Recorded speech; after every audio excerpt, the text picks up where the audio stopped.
What does it mean to erase humanity? Not kill us, not conquer us, but wipe us away dust on a windowsill, never to be seen again. It's the kind of question that keeps philosophers awake at night. But for the SCP Foundation, it's not philosophy. It's containment. This is SCP-804, nicknamed World Without Man. It's not some ancient relic or alien artifact. It's an art installation. Yeah, you heard that right. An art installation meant to spark deep environmental conversations, because nothing says save the planet like a machine designed to erase every trace of humanity from existence. Here's the kicker. It works, and it's terrifying. SCP-804 is classified as Keter, the designation reserved for anomalies so dangerous they might as well come with their own doomsday clock. What looks like a massive glass globe cracked, weathered, and glowing faintly in the Alaskan wilderness is actually a machine capable of breaking down anything man-made within a growing radius. Buildings collapse into powder, plastics vanish, even human bodies dissolve like sugar in boiling water. Why is it still out there? Because SCP-804 doesn't just eat through steel and flesh. It's also surprisingly fragile. It's been damaged, ironically, by its own destructive force. If it weren't, this story would have ended years ago with a planet so clean you'd think Mother Nature got revenge.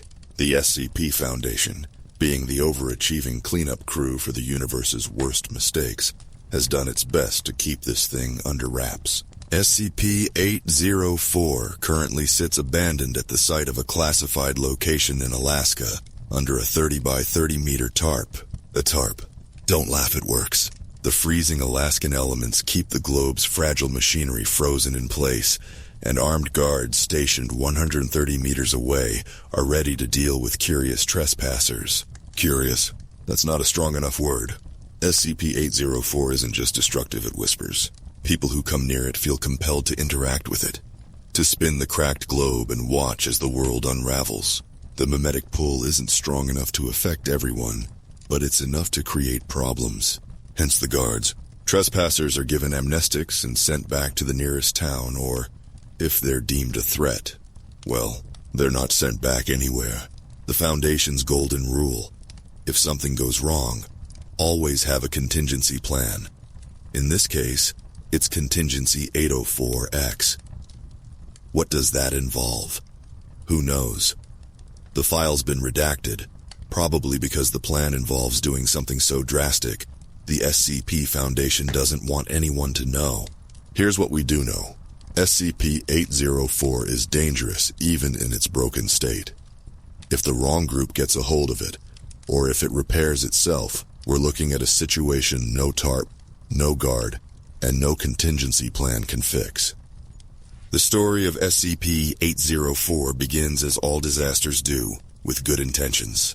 The defunct artists group Unelmat Paramasta Milmasta Finish for Dreams of a Better World designed this monstrosity. Their goal? To highlight the beauty of a world untouched by human hands. It was supposed to be a thought-provoking piece, contrasting pristine wilderness with decaying industrial landscapes. Instead, when it was activated during its debut, SCP-804 showed its audience exactly what a world without humanity would look like, by starting the process right then and there. Witnesses at the event didn't even have time to scream. Buildings collapsed into nothing, clothes disintegrated off bodies, and human tissue began to break down. Within hours, the nearby town of a classified location was reduced to a blank slate, its residents either dead or driven mad by SCP-804's influence. Recovery teams found survivors clinging to the globe, emaciated and frostbitten, their skeletal hands still pushing it to keep the destruction going. Their minds had been hollowed out, replaced with a singular obsession: finish what the machine started. A world without man. It's hard not to see SCP-804 as a grim punchline. The same species that built skyscrapers and spaceships also built this, a device capable of unmaking everything we've ever created. If the apocalypse had a sense of humor, SCP-804 would be its stand-up act. But this isn't a joke. It's a stark reminder of how fragile we are, how easily the things we consider permanent can be swept away. SCP-804 didn't just destroy a town, it erased it, leaving no trace that people had ever been there. And it's still out there, waiting. What you're about to hear isn't just a tale of survival. It's a look into what happens when curiosity meets catastrophe, when human resilience clashes with an anomaly designed to undo humanity itself. This is the story of 7 strangers drawn to the desolate ruins of Redacted, each with their reasons for braving the icy wilderness. They came seeking answers, proof, and sometimes just a thrill. What they found was SCP-804, humming faintly beneath its tarp, waiting for the next fool to give it life.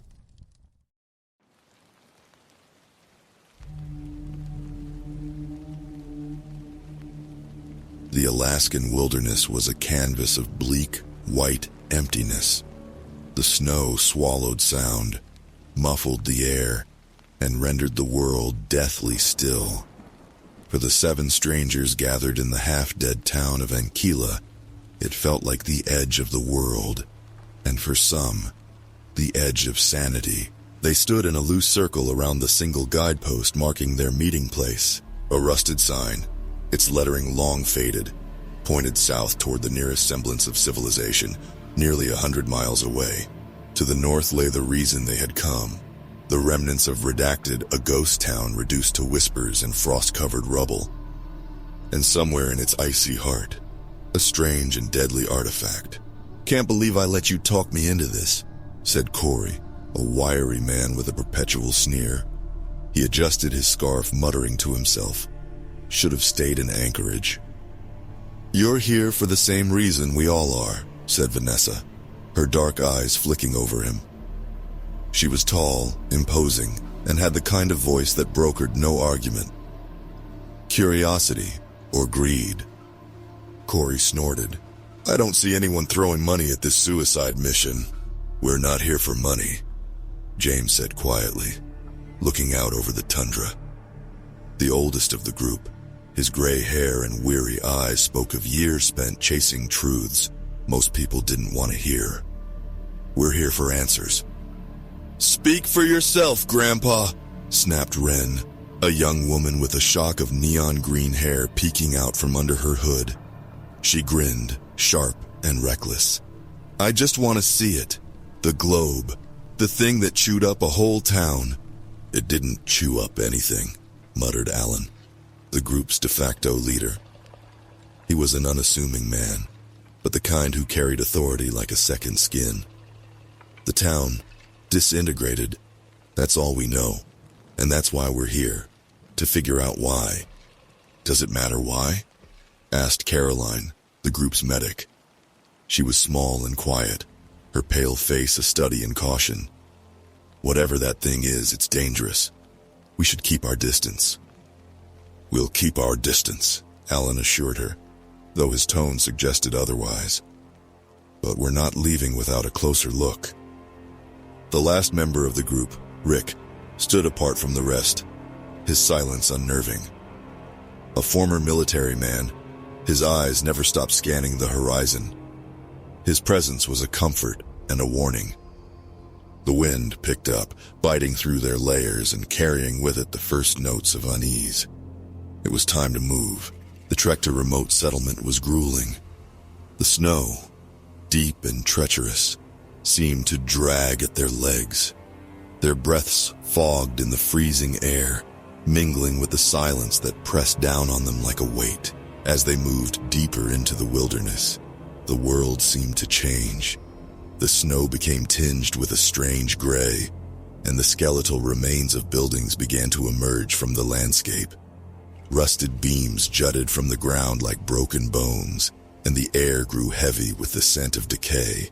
"This is it," Alan said, stopping at the edge of what had once been a main street. "The town. What's left of it," muttered Corey. He kicked at a chunk of debris, watching it crumble into powder. The group spread out, their footsteps crunching in the snow. The ruins were eerily intact, as though the town had been paused mid-collapse. There were no signs of life, only the echoes of what once was. "Over here," Vanessa called, her voice sharp with urgency. The others hurried to her side, their boots skidding on the ice. She had found a pile of bones.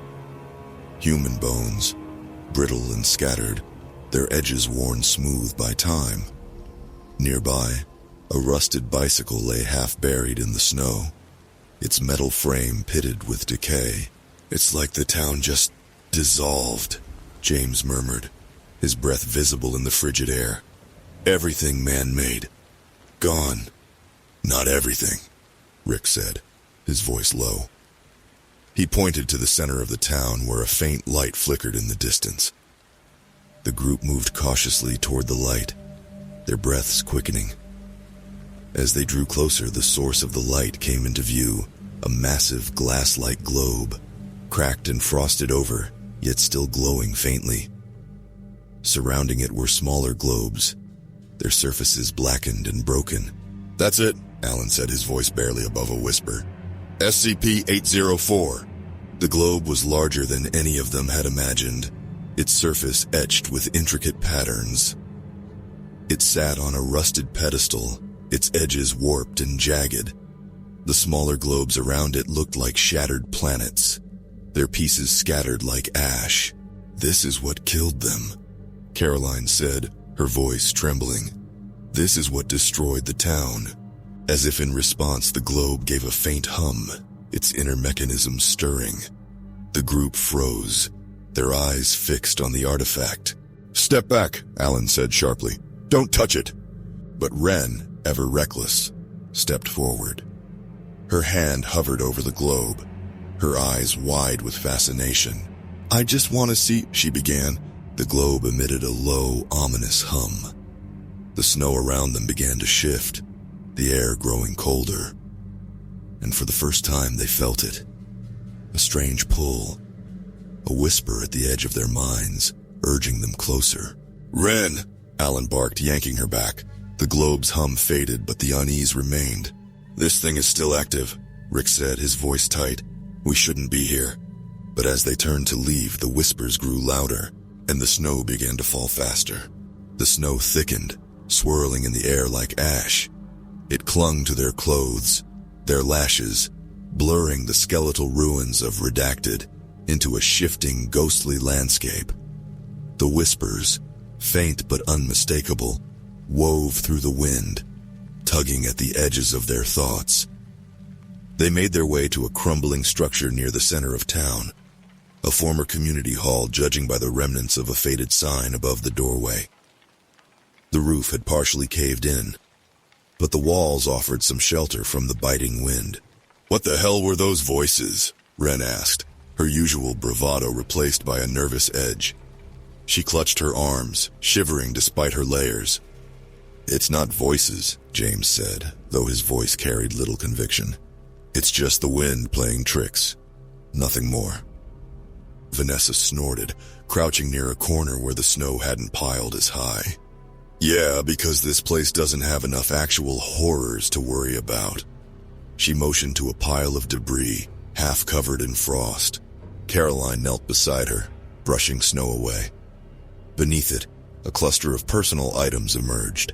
Rusted tools, a cracked picture frame, the remnants of a leather-bound book.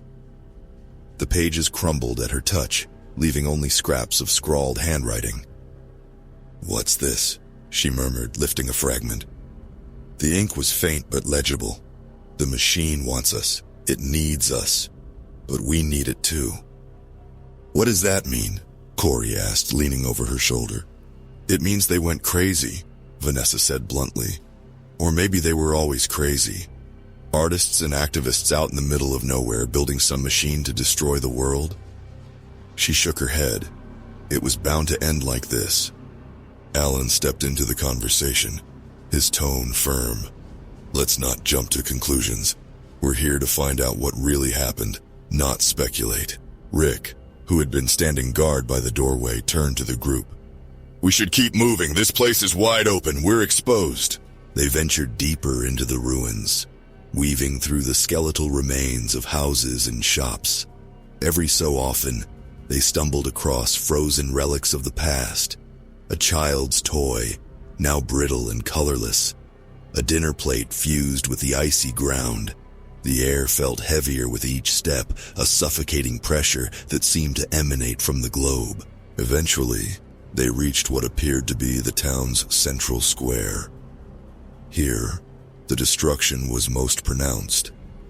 Entire buildings had collapsed into heaps of snow and rust, their foundations barely recognizable. And at the heart of it all stood the globe. SCP-804 loomed like a specter, its frosted surface catching the dim light filtering through the overcast sky. The smaller globes scattered around its base looked even more ruined up close, their jagged edges a stark contrast to the eerie perfection of the central sphere. "This is it," Alan said, his voice low. "This is Ground Zero." Vanessa approached one of the shattered globes, her gloved hand hovering over the jagged surface. These smaller ones, they look like they exploded outward. She glanced back at Alan. "What kind of power does it take to do that?" "More than we want to find out," he replied. They found the first body near the edge of the square. It was little more than a skeleton, its bones yellowed and fragile, but it was positioned in a way that made their stomachs churn. The figure was hunched over, its arms outstretched toward the central globe. What remained of its fingers were claw-like, as though it had been grasping for the machine even in death. "Jesus Christ," Corey muttered, stepping back. "There's more," James said, his voice trembling. He pointed to another figure, then another. They were scattered across the square, all in the same macabre pose reaching toward the globe, their skeletal hands frozen in desperation. "It's like they were worshipping it," Caroline said, her voice barely above a whisper. "Or trying to stop it," James countered. Vanessa knelt beside one of the skeletons, examining the ground around it. "There's no blood," she said. "No sign of a struggle. It's like they just fell apart." "Because they did," Alan said grimly. "The machine's effect. It doesn't just destroy objects, it breaks down human bodies too." Ren let out a shaky laugh. "Great. So if we stick around too long, we're gonna end up like them?" "We don't know that," Alan said, though his tone was less confident than before. "We're not close enough to the machine for its effect to reach us. Just stay aware of your surroundings." The wind howled through the square, carrying with it faint whispers that seemed to come from everywhere and nowhere at once. Vanessa froze, her eyes narrowing. "Do you hear that?" "It's just the wind," James said again, but no one believed him this time. The whispers grew louder, forming disjointed phrases that sent shivers down their spines. "You are not welcome. Leave us. Stay and see." Caroline clutched her head, her breath coming in sharp gasps. "Make it stop," she whispered. "Please, make it stop." "It's in your head," Rick said, though his voice was strained. "Ignore it. Keep moving." But before they could take another step, the ground beneath them shifted. Snow and debris cascaded into a hidden crevice, revealing a narrow stairway leading underground. The whispers surged, almost jubilant. "Looks like we found something," Corey said, his voice shaky but tinged with grim excitement. Alan stared at the stairs, his jaw tight. "This wasn't in the reports." "Exactly," Vanessa said. "Which means we have to check it out." The group hesitated, the air around them growing colder. Finally, Alan nodded. "Let's see what's down there." One by one, they descended into the darkness, leaving the whispers and the looming globe behind. For now, the stairway was narrow and steep, the cold stone walls pressing in on either side. Their boots echoed with each step, the sound amplified in the oppressive silence. The deeper they went, the more the air changed, thickened. It grew colder, yes, but there was something else, a weight that seemed to press on their chests and made breathing more difficult. Vanessa held a flashlight in one hand, its beam cutting through the darkness ahead. "What the hell is this place?" she muttered, her voice barely audible over the sound of their footsteps. Some kind of bunker, James said, running his hand along the wall. Probably built by the people who made the globe. Maybe they knew what it was capable of. Or they built it knowing exactly what it would do, Corey added darkly. The stairs ended in a metal door, heavily corroded and partially ajar. Vanessa pushed it open with a grunt, and the hinges squealed in protest. Beyond the door lay a cavernous room, dimly illuminated by flickering, sickly green light from overhead. The room was a shrine to human obsession. Walls were plastered with faded photographs, diagrams, and scrawled notes. Rusted shelves held broken tools, scraps of machinery, and jars filled with unidentifiable liquids. At the center of the room stood a pedestal, upon which rested a smaller version of the globe above. This one was pristine, its surface smooth and gleaming, reflecting the green light like an emerald beacon. "What the hell is that?" Ren whispered, stepping closer to the pedestal. "It's connected to the main one," Alan said, his voice tight. "A prototype, maybe? Or a control device?" Vanessa shook her head. "Whatever it is, it's still active." The globe pulsed faintly, and as it did, the whispers returned stronger now, clearer. They were no longer just words. They were voices, layered and overlapping, speaking in a language none of them could understand, but all could feel. "Stop," Caroline said suddenly, her voice sharp. She grabbed Ren's arm before she could touch the globe. "Don't. You don't know what it'll do." Ren pulled back, scowling. "Relax, I wasn't gonna—" Before she could finish, Corey reached out and gave the globe a playful spin. "What's the worst that could—" The effect was immediate. The globe emitted a low, resonant hum, and the room seemed to vibrate. A wave of energy rippled outward, washing over the group. The air grew colder, the walls groaned, and objects began to disintegrate. A wrench on a nearby shelf crumbled to dust before their eyes, followed by the shelf itself. "Corey, you idiot!" Vanessa snapped, grabbing him and pulling him back. "I didn't think it would actually do anything," he protested, his voice rising in panic. "Everyone out now!" Alan shouted, but the doorway they had entered through was gone, reduced to rubble in the wake of the globe's activation.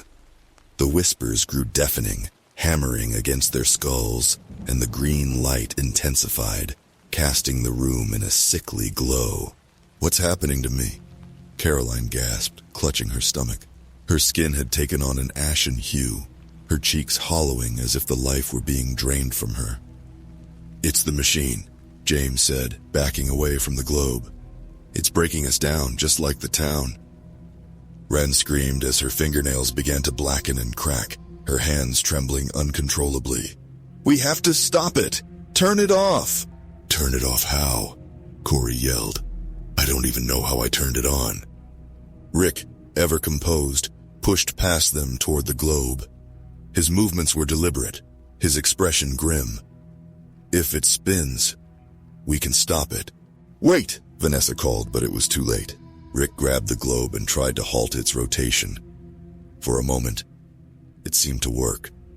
The hum faltered, the light dimmed, but then the globe emitted a sharp, high-pitched sound, and Rick was thrown backward with a force that sent him crashing into the wall. He didn't get up. "Rick!" Caroline ran to him, her steps unsteady. She knelt beside him, her trembling hands hovering over his chest. He's still breathing." "Not for long if we don't shut this thing down," Vanessa said. Alan was already at the pedestal, studying the machinery beneath the globe. "There's gotta be a way to—" The globe pulsed again, and Alan stumbled back, clutching his head. His nose began to bleed, the crimson streak vivid against his pale skin. The whispers reached a fever pitch, and the room began to collapse. Beams groaned and cracked, sending shards of metal and stone raining down. "Everyone back!" James shouted, pulling Vanessa and Ren toward the far end of the room. "Get as far away from it as you can." "No!" Vanessa yanked free, pointing to Alan. "We can't leave him!" In the chaos, Corey made a decision. He bolted toward the pedestal, ignoring the way his skin burned and flaked away under the globe's energy. With a roar, he He slammed his fist into the side of the device. The globe shattered. The resulting shockwave knocked everyone off their feet. The whispers stopped abruptly, replaced by a ringing silence. The green light flickered, then died, plunging the room into darkness. For a long moment, no one moved. Then Alan's voice broke the silence, weak but alive. Is it over? I think so, James said, his voice trembling. Caroline helped Rick to his feet, her own legs barely supporting her weight. Vanessa lit her flashlight, revealing the devastation around them. The room was in ruins, the pedestal a heap of twisted metal, but the globe was gone, and as they climbed back up the crumbling stairs, they couldn't shake the feeling that something had followed them out of the darkness. The group emerged into the open air, gasping for breath. The snowstorm had subsided, leaving the ruins of Redacted in an eerie stillness. The main globe loomed in the distance, its cracked surface faintly illuminated by the weak light of dawn. No one spoke for a long moment, the weight of what had happened below pressing down on them. We shouldn't have gone down there, Caroline said, her voice trembling. We shouldn't even be here. I think that's obvious now, James muttered, brushing frost from his jacket. He turned to Alan, who still clutched his head, blood drying on his upper lip. How are you holding up? Alan straightened with effort, his breathing labored. I'm fine, he said, though his pale face and unsteady movements said otherwise. What about Rick? I'm good, Rick grunted, though he leaned heavily on Caroline for support. The blast had left him dazed, and the dark circles under his eyes made him look even older. Could have been worse. Corey barked out a laugh, wild and unhinged. Worse? We just got tossed around by a death ball, Rick. And guess what? There's a bigger one still humming over there. He pointed to the massive globe in the square, his hand shaking. We leave it alone, Alan said firmly. We regroup and figure out a way to... A low hum cut him off, rumbling through the air like a distant heartbeat. The group turned as one toward the globe. Though it had been still when they emerged, the cracks in its surface were now glowing faintly, and the smaller fragments at its base quivered as though something unseen had stirred them. No, Vanessa whispered. That thing was dormant. Not anymore, Wren said, her voice laced with fear. What did we do? As they watched, the whispers returned, faint but unmistakable. They weren't just background noise anymore. They were coherent, deliberate, and cutting straight through the mind like razors. You brought us back. We see you. Join us. Caroline stumbled, clutching her ears. It's inside my head, she screamed, her voice raw with panic. The others weren't faring much better. Alan staggered backward, his knees buckling as he tried to block out the voices. Vanessa gritted her teeth, muttering curses under her breath. Only Corey seemed unaffected, at least at first. Then he began to walk toward the globe, his expression blank. Corey, stop! Alan shouted, but his voice sounded distant, like it was coming from underwater. Corey ignored him, his pace quickening. The snow crunched under his boots as he neared the glowing sphere. He's not listening, Rick growled, snapping out of his daze. He lunged forward, grabbing Corey by the shoulder. The moment his hand made contact, Corey spun around, his eyes wild. Let me go, he snarled, swinging his arm in a wild arc. His elbow caught Rick in the jaw, sending him sprawling into the snow. Corey! Vanessa yelled, running toward him. Corey didn't stop. His movements were jerky, unnatural, like a puppet on strings. He reached the globe and placed his hands against its surface. The moment his skin made contact, the glow intensified. A surge of energy rippled outward, knocking Vanessa and Alan to the ground. The whispers grew louder, jubilant. Yes. Closer. Feed us. Corey's body began to change. His skin turned ashen, his cheeks hollowing as though the life were being drained from him. But he didn't scream. Instead, he smiled, his lips cracking and bleeding. Do you see it now? He asked, his voice distorted, reverberating as though he were speaking through a tunnel. It's beautiful. The world without us. "Corey, get away from it!" Vanessa shouted, struggling to her feet. Corey turned his head toward her, his neck twisting at an unnatural angle. "Why would I? This is what we deserve. It's what the Earth deserves." His words sent a chill through the group. They had seen fanatics before, but this was different. This was the machine's compulsion, twisting his thoughts, turning him into its mouthpiece. Rick wiped blood from his mouth and stumbled to his feet. "Enough of this." He raised his rifle, aiming it at Corey. "No!" Caroline shouted, grabbing his arm. "You can't—" "He's gone," Rick snapped. "You saw what happened to those people in the square. It's him or us." Before anyone could stop him, Rick pulled the trigger. The bullet struck Corey in the chest, staggering him. He stumbled backward, away from the globe, and fell to his knees. For a moment, it seemed like the compulsion had been broken. His eyes cleared and his expression softened. But then the globe pulsed, and Corey screamed. His body began to disintegrate, his skin peeling away in ribbons of ash. "Get back!" Alan shouted, pulling the others away. They watched in horror as Corey dissolved, his body collapsing into dust. The globe's glow dimmed, but its hum continued, steady and ominous. "We have to leave," Caroline said, her voice barely a whisper. "If we stay here, we'll end up like him." "Not just us," James said, staring at the globe. "If that thing spreads, it'll take out everything." Alan nodded grimly. "We need to stop it, but first, we need to figure out how." As the group retreated to the ruins for shelter, the whispers followed, faint but persistent, and in the distance the globe began to turn. The group huddled inside the remains of a crumbling post office.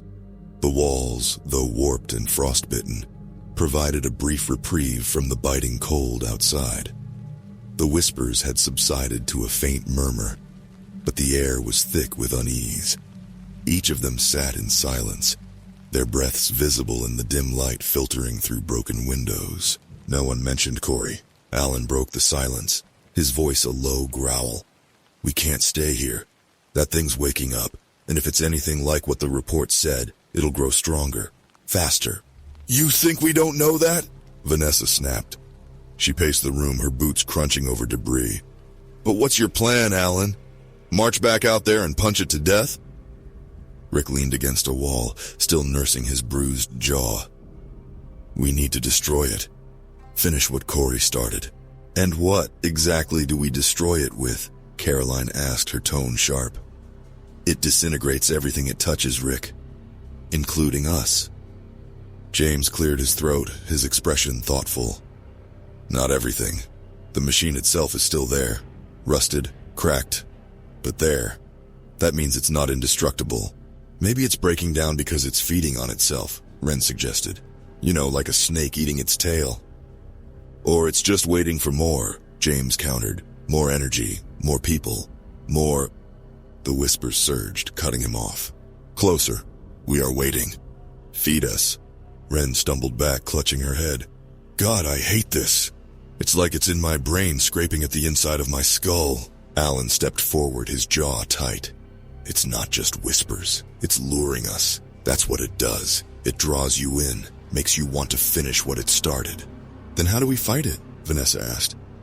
"We don't," James said, his voice heavy. "Not directly." He looked at Alan.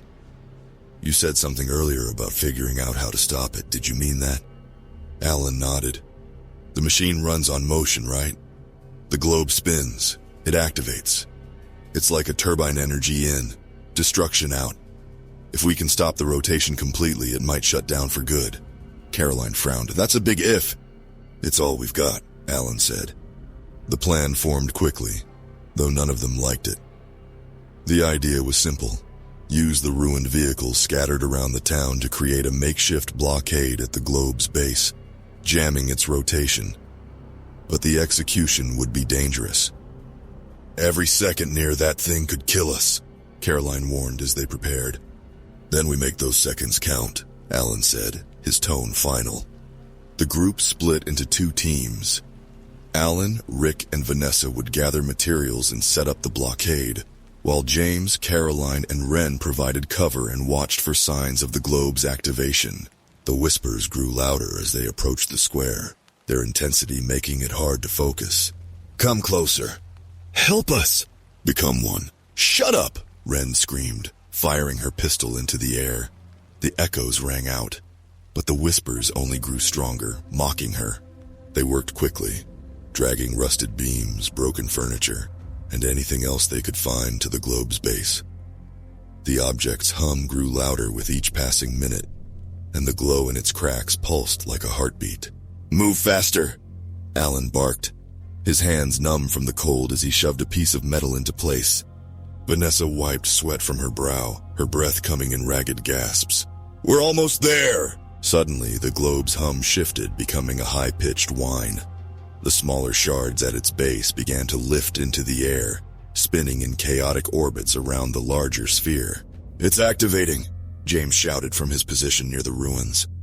"We need more time," Alan yelled back. "You don't have it." James pointed to the globe, which was now rotating faster, its glow intensifying. The whispers reached a fever pitch, each voice screaming over the others. "Finish it. Break the cycle. End yourself." Then the globe pulsed again. A shockwave rippled outward, slamming into the group. Rick was thrown against a wall, blood splattering the frost-covered bricks. Caroline screamed as her left arm disintegrated at the elbow, the flesh and bone vanishing into dust. Vanessa staggered but stayed on her feet.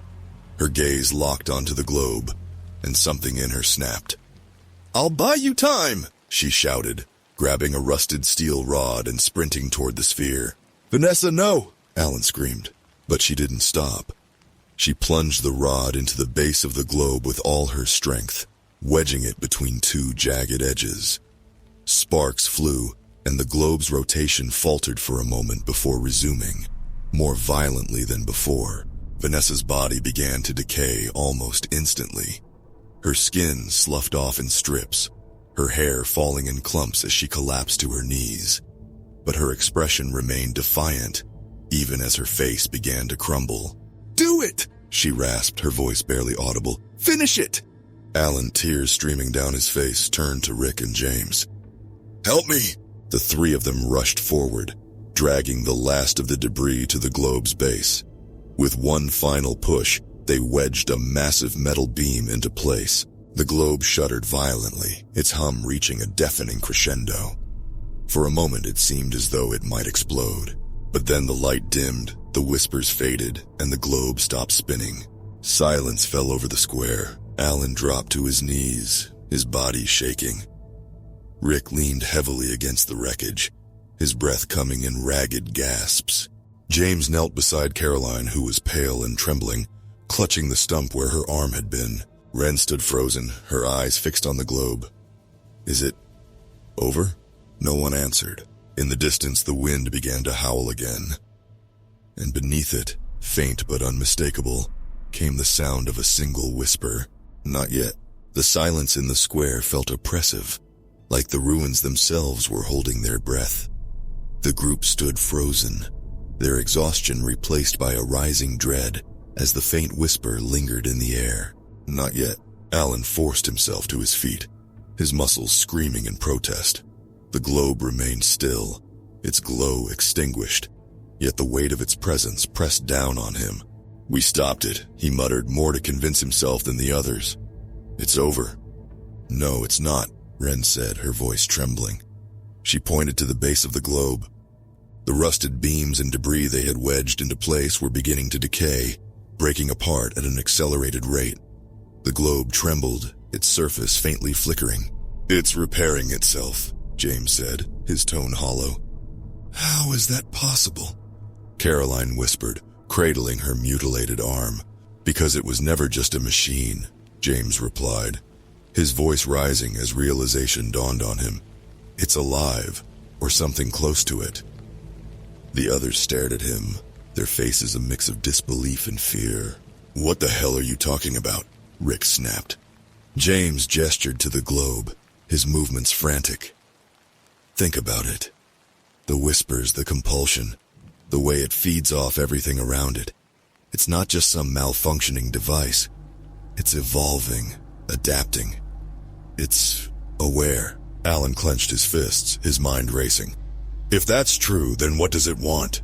James hesitated, then said quietly, to finish what it started. To erase us. That doesn't make sense, Ren shouted, her voice cracking. Why would anyone build something like this? Why would they give it a purpose like that? Because they believed in it, James replied, his expression grim. The artists who made it, they weren't just trying to make a statement. They thought humanity was a plague, and this was their cure. Caroline shook her head, but it wasn't supposed to think for itself. Maybe it was, James said, or maybe they didn't understand what they were creating. Either way, it doesn't matter now. What matters is stopping it before it can grow any stronger. How? Rick asked bluntly. We've already tried everything short of blowing it to hell. James hesitated, his gaze falling to the ground. Maybe that's what we need to do. But not from out here. We have to destroy its core. The suggestion hung in the air, heavy with unspoken consequences. You're saying we go back inside, Vanessa said, her voice hard. That's suicide, Rick added. James met their gazes, his expression unyielding. If we don't, it won't stop. You saw how fast it's repairing itself. If it reaches full power again, it'll destroy more than just this town. Alan nodded slowly. He's right. If there's even a chance we can shut it down permanently, we have to take it. Caroline opened her mouth to protest but stopped herself. The memory of Corey's disintegration and Vanessa's sacrifice was still fresh, a grim reminder of what was at stake. How do we get to the core? Ren asked. The pedestal, James said, pointing to the base of the globe. It's more than just a stand, it's part of the machine. If we can disable whatever's powering it, we might be able to stop it for good. And if we can't? Rick asked. James didn't answer. The group began their preparations, scavenging what little they had left. Rick checked his rifle, grimacing at the sight of his remaining ammunition. Ren dug through her bag, producing a bundle of road flares, their bright red casings a stark contrast to the pale snow. These won't do much, but they might buy us some time, she said. Caroline, pale and weak from blood loss, insisted on joining them. If this is it, I'm not sitting it out, she said firmly despite Alan's protests. The journey back to the square felt longer this time, the weight of their mission pressing down on every step. The globe was humming faintly now, its cracks glowing with a soft, rhythmic pulse. It's like a heartbeat, Ren whispered, her voice tinged with fear. Don't think about it, Alan said. Just focus. As they reached the pedestal, the whispers returned, louder and more insistent. Closer. You belong to us. End it. James ignored the voices, his attention fixed on the pedestal's base. He knelt beside it, studying the twisted machinery. There, he said, pointing to a cluster of exposed wires and gears.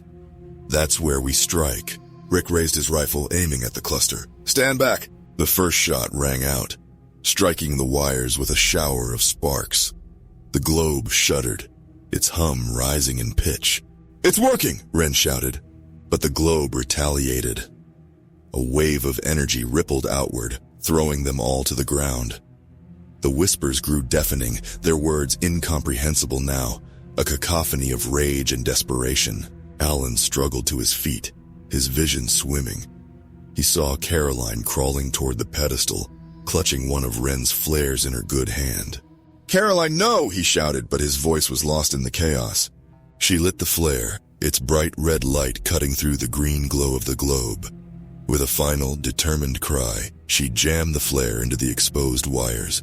The globe screamed. The sound was inhuman, a distorted wail that seemed to come from everywhere at once. The light from its cracks intensified, blinding them, and then silence. When Alan opened his eyes, the globe was gone. The pedestal was a smoking ruin, its twisted metal frame still glowing faintly with heat. Caroline lay nearby, unmoving. The others staggered to their feet, their expressions a mix of relief and horror. Did we? Ren began, but she couldn't finish the question. It's over, James said, though his voice carried no relief. But as they turned to leave, the wind carried with it a single faint whisper. Not yet. The survivors stumbled through the ruins of Redacted, their bodies battered and their minds fraying under the weight of what they had endured. The snow fell in thick, soundless sheets, muffling the world around them. Yet the whisper, faint but insistent, persisted. Not yet. Alan led the way, his steps heavy and uneven. Caroline's body weighed on him, not just her sacrifice, but the realization that it might have been in vain. Rick followed close behind, clutching his side where bruises from the globe's final shockwave had darkened his ribs. Ren and James brought up the rear, their faces pale and eyes haunted. "It's gone," Alan muttered to himself, his breath visible in the frigid air. "We destroyed it." "Did we?" James asked, his voice grim. "Or did we just make it stronger?" No one answered. The group reached a derelict building near the edge of town. Its walls were intact enough to block the wind, and its roof had only partially caved in. They collapsed inside, huddling together for warmth, their breaths forming clouds in the freezing air. "We need to rest," Alan said, though his voice betrayed his unease. "No," Ren said sharply. "No resting, not here, not now." Alan looked at her, his brow furrowed. "We can't keep moving in this storm." Ren shook her head, her hands trembling. "You don't get it, do you? It's not over. It's still here. I can feel it." James leaned against a wall, his gaze distant. "She's right. That whisper. It's not just in our heads. It's everywhere." Rick scoffed, though his tone lacked conviction. "You're both paranoid. The globe's gone. We saw it." James turned to him, his expression cold. "We saw it stop. That's not the same as being gone." The argument was cut short by a low rhythmic sound. A hum, faint but unmistakable, emanated from somewhere outside. They froze, their eyes meeting in silent dread. "What the hell is that?" Ren whispered. Alan rose slowly, motioning for the others to stay put. He crept to the broken window and peered out into the storm. At first he saw nothing but swirling snow. Then, in the distance, he spotted it. A faint green glow, pulsing like a heartbeat. "No," he breathed, his stomach turning to ice. "No, it's not possible." The others crowded around him, their faces pale as they saw it too. "It's still active," James said, his voice trembling. Rick shook his head, his grip tightening on his rifle. That's impossible. We destroyed it." "Maybe we destroyed part of it," Alan said, his voice grim. "But whatever it is, it's still out there." The green glow grew brighter, closer. The hum grew louder, vibrating in their chests. "We have to move," Ren said, panic creeping into her voice. "There's nowhere to go," James replied. "If it's coming for us, it won't stop until it has us." Alan turned to the group, his jaw tight. "Then we don't run. We finish this." "Finish it?" Rick scoffed. "With what? You saw what it did to Corey, to Caroline. Hell, even Vanessa couldn't stop it." Alan met his gaze, his expression steely. "If it's still alive, it has a source. Something keeping it tethered to this place. We find it, and we take it out." "How do we even find something like that?" Ren asked. Alan pointed toward the glow. "We follow it." They moved through the snow, the green light guiding them like a sinister beacon. The whispers grew louder, more coherent, as they approached. "Closer. See us. Become us." The ground beneath their feet shifted, growing softer, as though they were walking on something alive. The ruins of the town faded into the background, replaced by an eerie, featureless landscape. "It's leading us somewhere," James said, his voice hushed. "No shit," Rick muttered, his grip on his rifle white-knuckled. They reached the edge of a massive crater, its depth obscured by the swirling snow. At its center, half buried in the frozen earth, was a sphere much larger than the one they had destroyed. Its surface was smooth and unbroken, glowing faintly with a sickly green light. "Dear God," Ren whispered, "there's more of it." Alan stared at the sphere, his breath hitching. This is the core, The whispers became a deafening roar as the sphere began to pulse, its glow intensifying. The group staggered back, clutching their heads. "Join us. End it. Be free." Rick fired his rifle at the sphere, but the bullets disintegrated before they could reach it. "It's protecting itself," James said, his voice strained. "We'll never get close enough." Alan gritted his teeth, his mind racing. Then he spotted the road flares in Ren's pack. "Give me the flares," he said, his tone leaving no room for argument. Ren hesitated, then handed them over. "What are you planning?" "I'm going in," Alan said. "No!" Ren grabbed his arm. "You'll die!" Alan nodded grimly. "Maybe, but if I don't, we all will." Alan lit the flares and ran toward the sphere, the whispers hammering against his skull. His body burned as he crossed the threshold of the crater, the air itself searing his lungs. He reached the sphere and slammed the flares against its surface. The green light flared brighter, the whispers turning into screams. The last thing Alan heard was the sound of shattering glass. When the others opened their eyes, the crater was gone. The snow had stopped falling and the air was eerily still. Rick, Ren, and James stood in silence, staring at the empty space where the sphere had been. "Is it over?" Ren asked, her voice trembling. James nodded slowly. I think he did it." But as they turned to leave, the faintest whisper lingered in the air. "Not yet." And there you have it, fellow SCP enthusiasts. The chilling tale of SCP-804, perhaps one of the most philosophically disturbing entries in the Foundation's archives. Let's dive deeper into what makes this particular SCP so fascinating. What's particularly interesting about SCP-804 is how it subverts our typical expectations of anomalous objects. Most SCPs that pose existential threats do so through obvious supernatural means. Reality bending, dimensional rifts, or cosmic horrors. But World Without Man achieves its horror through a terrifyingly mundane mechanism, human ideology taken to its extreme. Dr. Johannes Sorts, in his mimetic research report, makes a crucial observation that sends chills down my spine. The device doesn't need some fancy mind control effect to make people want to activate it. As he puts it, they simply wanted to do it. Think about that for a moment. The most dangerous aspect of SCP-804 isn't its ability to dissolve civilization. It's its ability to make people believe that's a good thing. Let's break down what makes this SCP particularly terrifying. The practical horror. Everything human-made, from the grandest skyscraper to the simplest tool, dissolves into nothingness. Imagine watching your smartphone, your clothes, even your fillings just disappear. The psychological horror. The device doesn't just destroy, it converts. Those affected don't run from their doom. They embrace it, even encourage others to join in their own destruction.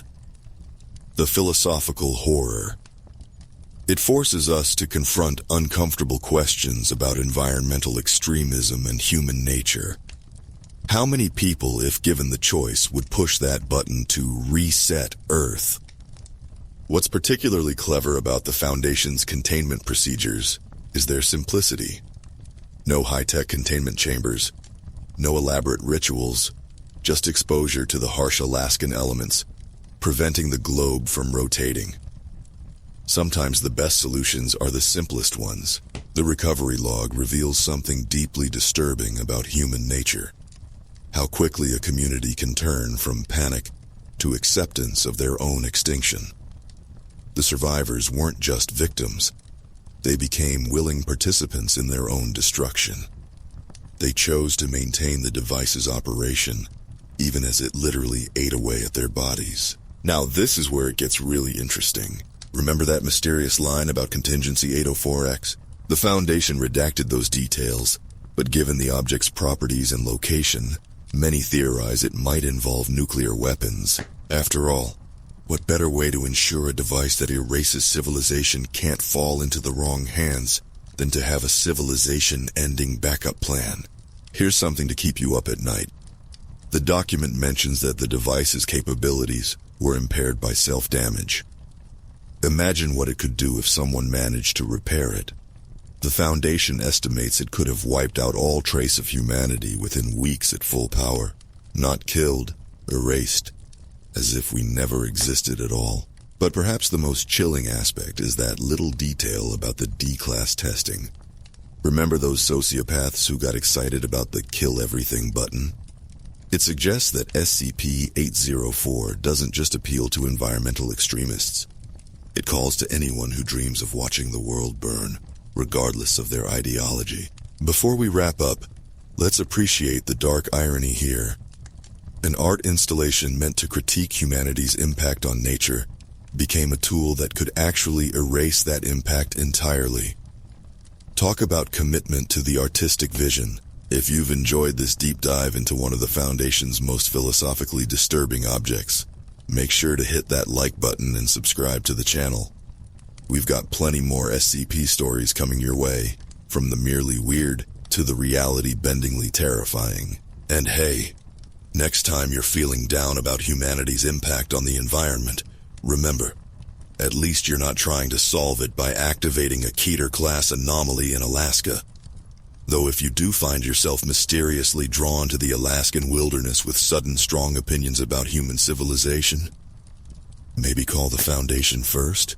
This has been 13, keeping you informed about the things that go bump in the secure containment facilities. Stay safe out there, and remember, the Foundation's watching, so you don't have to.